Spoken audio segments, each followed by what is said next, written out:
Sierra, I know this is unexpected, but I need you to read this. Ethan, what are you doing here? What is this? This is a marriage contract? Child Protective Services next Thursday. Your landlord filed eviction 3 weeks ago. You have 11 days, Sierra. When is Mommy coming back? But Mommy wasn't coming back. And deep down, even... This wasn't supposed to happen. This was never part of the deal. She was falling, and she had no idea how to stop. He married his ex-wife's sister just to save her son. But what grew between them shocked everyone. The deal that changed everything. Ethan Caldwell had rules.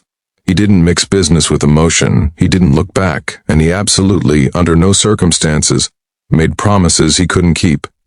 He had broken every single one of those rules the moment he pulled up in front of that gray suburban house on a Tuesday evening, legal documents in hand, for a woman he barely knew. Sierra Matthews stood on the sidewalk with her arms slightly at her sides, her brown hair pulled back into a ponytail. She looked tired, the kind of tired that sleep couldn't fix. When she saw Ethan step out of his car in his navy blue suit, her expression shifted from confusion to something close to alarm. "What is this?" she asked, her voice tight. Ethan held out the documents. His blue eyes didn't waver. "It's a solution." Sierra didn't take them. "I didn't ask for a solution. I know," he exhaled. "But Liam did." The name landed like a stone in still water. Sierra's lips pressed together. She looked at the papers, then back at him. The man who, just 2 years ago, had been married to her older sister, Dana.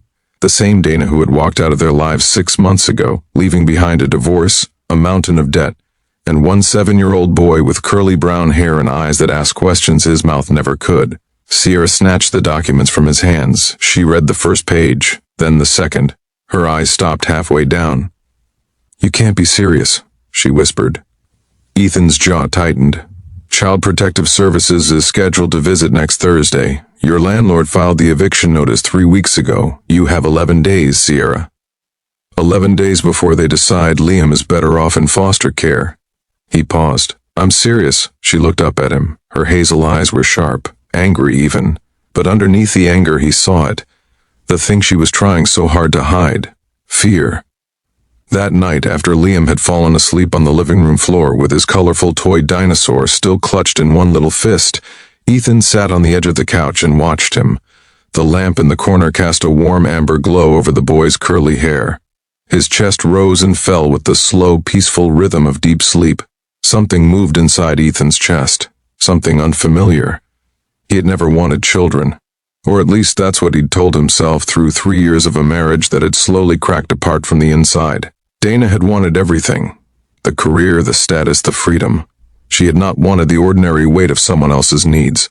And when Liam came along, unexpected, unplanned, and entirely hers from a brief relationship before Ethan, she had handed him to Sierra without looking back. Ethan had never forgiven Dana for that. He hadn't expected that the child his ex-wife had abandoned would become the reason he was sitting in a cramped house at 10 o'clock on a Tuesday, watching a little boy sleep and feeling something shift permanently inside him. Sierra came back into the room, 2 cups of coffee in her hands.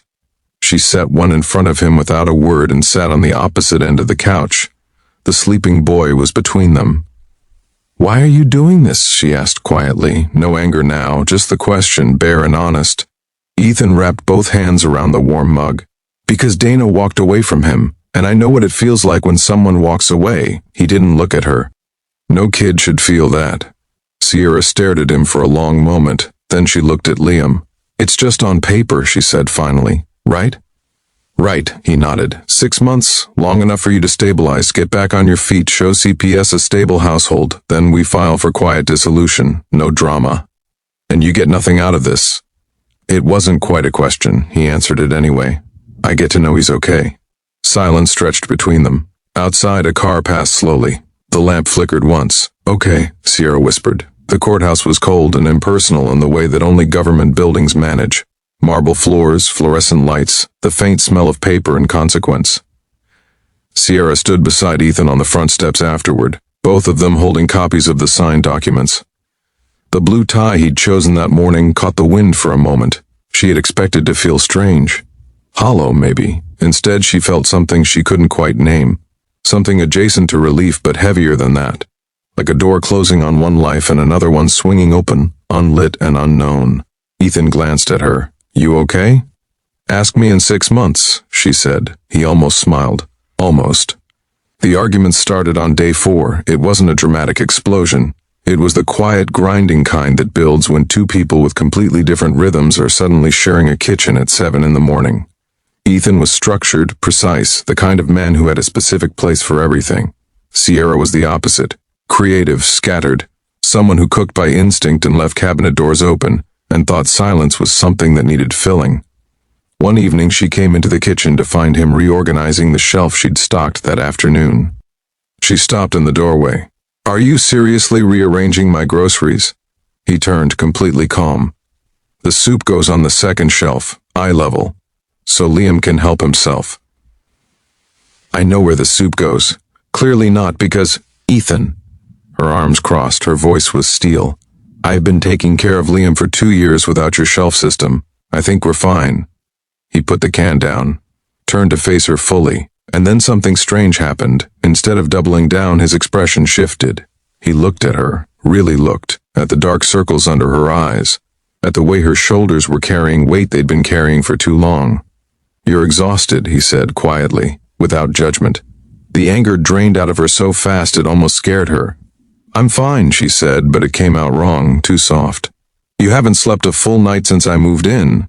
He leaned against the counter. "I can take the morning shift with Liam. School run, breakfast, you sleep until 8. She blinked. "You don't have to." "I know I don't have to." His blue eyes held hers. "I want to." She didn't know what to say to that, so she said nothing. She just nodded once and turned back to the hallway before he could see that her eyes had gone unexpectedly bright.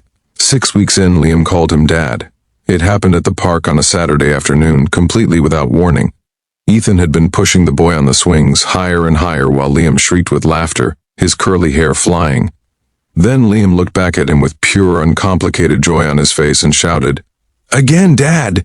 Ethan's hands froze on the swing. Liam didn't notice, he kept laughing. But Sierra, sitting on the bench nearby, had heard. She watched Ethan slowly start pushing the swing again, his jaw tight, his eyes bright with something he would never in a million years call tears. She watched him swallow hard and keep going, keep being steady, keep being there, and she felt it happen. The slow, quiet, inevitable thing she'd been trying so carefully not to let happen. She was falling for him. It was the look on the couch that undid her. Late one night, after Liam had fallen asleep between them again, his small body curled like a comma between two people who had started this arrangement as strangers. Ethan turned to look at her. The lamps were warm, the house was quiet, and the way he looked at her in that moment was nothing like a man honoring a 6-month contract. She met his gaze, held it. "Ethan," she said softly. "I know," he said. "This wasn't supposed to—" "I know," he exhaled slowly, "but I don't think either of us can pretend anymore that it's just paperwork." Sierra looked down at Liam's sleeping face, at the boy who had somehow, in the middle of all this impossible mess, become the center of something real. She thought about Dana, her sister, her blood, and she felt a complicated grief for a relationship that had been broken long before Ethan ever appeared at her door. Then she looked back at Ethan. "What happens now?" she asked. He was quiet for a moment. Then, "I think we stop pretending we know how this story ends, and we just stay."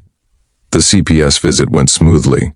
The social worker, a no-nonsense woman named Carla who had clearly seen everything, walked through the house with a clipboard and asked Liam 3 questions directly.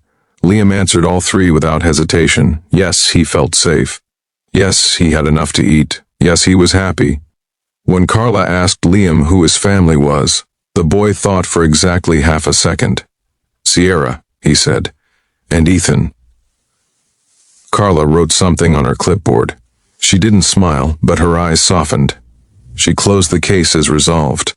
On the last day of the 6th month, Ethan placed the dissolution papers on the kitchen table. Sierra looked at them for a long time. Then she looked at him. He wasn't moving toward the door. He wasn't picking up his keys. He was just standing there, in the kitchen that had become theirs, with his hands in his pockets and his blue eyes steady and patient and everything she hadn't expected to find in the man her sister had let go. "I'm not signing them," she said. Something in his face broke open, not dramatically, not with tears or speeches, just a quiet, complete relief, like a man who had been holding his breath for 6 months finally letting it go. "Okay," he said. She walked around the table. He met her halfway, and outside from the backyard they could hear Liam, laughing at something, running through the grass, completely and utterly unafraid of the future. Some things, it turns out, cannot be planned, cannot be contracted or arranged or kept safely at arm's length. Some things just grow, in the space between two people who weren't looking for love, who were only trying to protect one small boy from a world that had already been too careless with him. Something took root, and nobody, not even them, saw it coming.